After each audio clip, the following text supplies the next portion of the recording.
Hey, I'm Robin with Trust Roofing. We're just gonna do a little walk on this TPO roof that we got in progress. This is a beautiful one. We're up 6 stories here, right here on the water, Indian Rocks Beach. So it's a really nice one we got going.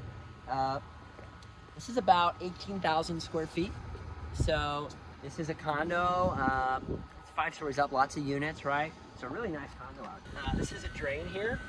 These guys got going. So it's a ring clamp drain. So this ring clamp, the TPO actually goes past it that way. Then this gets pressured down with those bolts. So if you look in there, you can see that it's called water cutoff mastic or water block. It squeezes out. And that stuff never hardens. It's always wet. It's similar to like a plumbing, product for a pressure seal. So then water can never back up. So even if the drain gets clogged and water backs up, it can't back up under our system. So that's nice. You put T-patches around each of your things. Yeah, they take a lot of time on all these welds. As you can see, they weld it from here all the way out. So you have about 6 to 7 inches of good weld right there.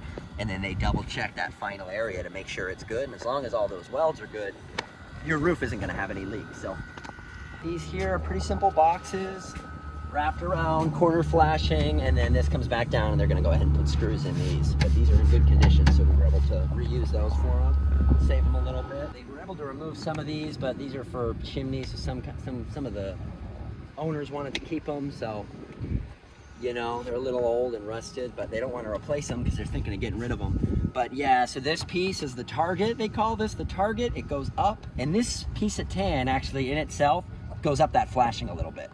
They squeeze it over really tight. So then this is the final piece that flashes it in.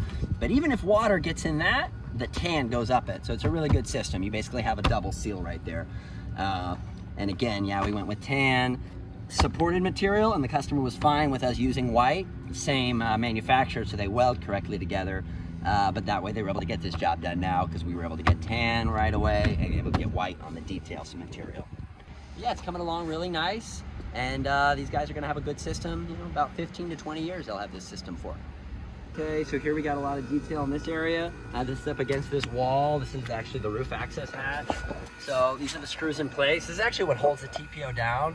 So whenever you hit up against a curb, you always terminate the TPO right there. And then you go ahead and put screws in place about 12 to 8 inches on center. And these heavy duty Piranha plates that actually hold the TPO down. Additionally, around all of these, underneath here is also screws and plates to hold the material down wherever each of these are at. About every 6 to 12 inches on center, depending on the area. Then this one comes over, and then that gets cleaned and heat welded. So at the end, as long as all these seams are good, you have a good seamless system up here.